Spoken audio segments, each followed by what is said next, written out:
There's something to be said about people and products produced in sun-kissed Southern California.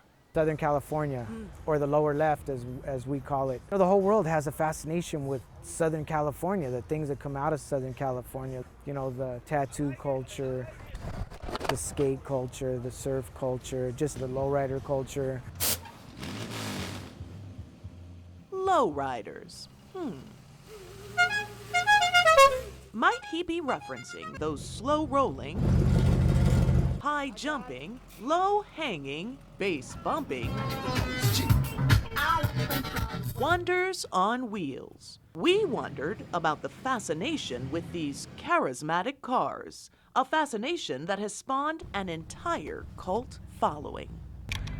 Hey, ¿qué pasa? It's Javier, the X-Man. Come on out here, join us. Beautiful Chula Vista. It's the X-Men's 10th annual Cruise for the Cause car show. We've got the lowriders, the customs, the hot rods.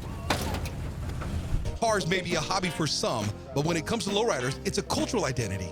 And enjoy the beauty and spirit of lowrider art made right here in America. But for many Americans, low riding is an enigma, one often associated with hip-hop music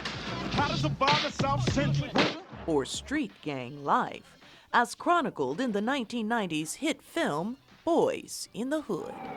This is Los Angeles, gang capital of the nation. We got a problem? Can we have one night where there ain't no fight, nobody gets shot? Because a lot of time the lowrider culture is associated with the gang culture. People that aren't part of the culture have only seen it in movies or TV. So I wanted to give them a venue where they can come and see it in person. And this is the venue, a museum of fine art in the Southern California beach town of Oceanside. And welcome to the Oceanside Museum of Art. It's Cruising Califas, the art of lowriding. The exhibition, also known as Cruising California, presents an opportunity for visitors to take a joyride through history. And this is their historian. We've had people come from Europe, Japan, people who have never seen a lowrider, and their eyes light up when they see these cars and the artwork. Merc called Nostalgia Sleeper. For 4 decades, David C. DeBaca has watched as this car culture evolved into a cultural phenomena. Well, the lowriding culture probably began early 1900s when the charros would dress their horses up and walk around the plaza to attract the attention of girls. Charros were like the Mexican cowboys. Well, that same kind of theme carried forward all the way up until probably about the 1940s when Chicano and Latino servicemen were returning from the war. They started buying Chevrolets because maybe they couldn't afford brand new cars, and they started dressing them up. They started cruising the streets, cruising the boulevard, kind of the same way these old charros would. And the same way these horses would do little horse tricks, the guys would do tricks with their lowriders, hit the switches. DeBaca says lowriding enthusiasts are akin to modern-day cowboys. Prancing through the streets, they've traded the big hats for big wheels, the horse for horsepower. These were the poor man's pricey car, the very antithesis of hot rods. You had hot rodders who were into speed, going fast, maybe raising the car up a little bit in the back and dropping it in the front. The lowrider culture said, I want to be a little different, so I want my car low and slow. And so began the lowriding lifestyle. High bars and low cars, that's what we ride.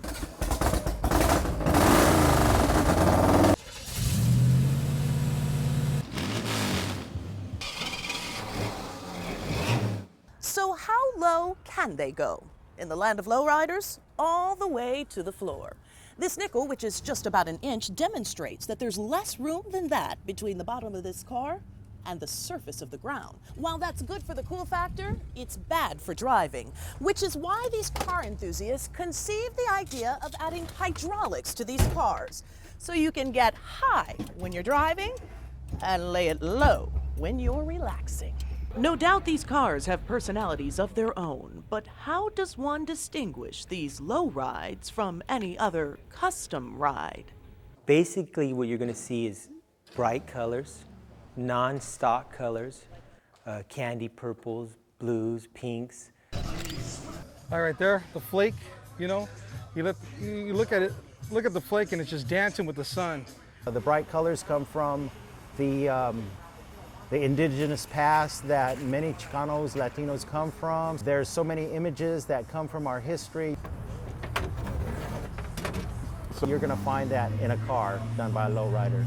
So yeah, dude, one of the reasons I named this car Linda Chicana, that's my daughter Melina there. It's like having a blank canvas, you know? You know, when you put stuff like this on it, you make it completely unique. So you got a lot of flash. And in this culture, one man's flash is another man's pleasure. Because whether it's an artist imitating life or an original work of art, every car, every part tells a story, shares a history. And every piece in this museum demonstrates there is truly an art in lowriding. People wanted to just make their cars unique, and pinstriping was a way of doing it. Pinstriping is a fine line embellishments that dress up the car, kind of a free-form art. That's captivated some subcultures across the world. There was an artist that caught my eye out of Japan. I flew him out here to pinstripe my car. Just did it with one shot and knocked it out. Yeah, amazing artist. Who create breathtakingly lifelike imagery. But at some point along the way, I'm going to be tattooing a black and gray realism style. pretty pictures on cars evolved into pretty pictures on people. We like showing off our nice artwork, just like we do on the walls. Everything is just one big art show for us, you know? You go to a car show, either people are showing off their cars or showing off their tattoos. There's so much to the angles of the body and how it looks, especially when a lowrider's laid out, and the colors and the angles. Very, very addictive, I guess. You know, we're just have that in our nature to be, you know, addicted to beauty. David knows a thing or two about addiction. I would watch a program called Chico and the Man. Because he's been hooked from the first moment she drove into his life. 1, 2, 3, and. In the opening credits, Gypsy Rose, the 64 Impala owned by Jesse Valadez, would come out and it would turn around this corner. But I watched those opening credits once a week. I sat there just to see Gypsy Rose turn that corner. And here it is today. We've got a love seat in the back, really sharp looking, flowers and some drinks for the ladies. You could tell back in the days this probably was one fun car. I mean, can you imagine 1974, 1975 cruising this down the boulevard? I wish I was there.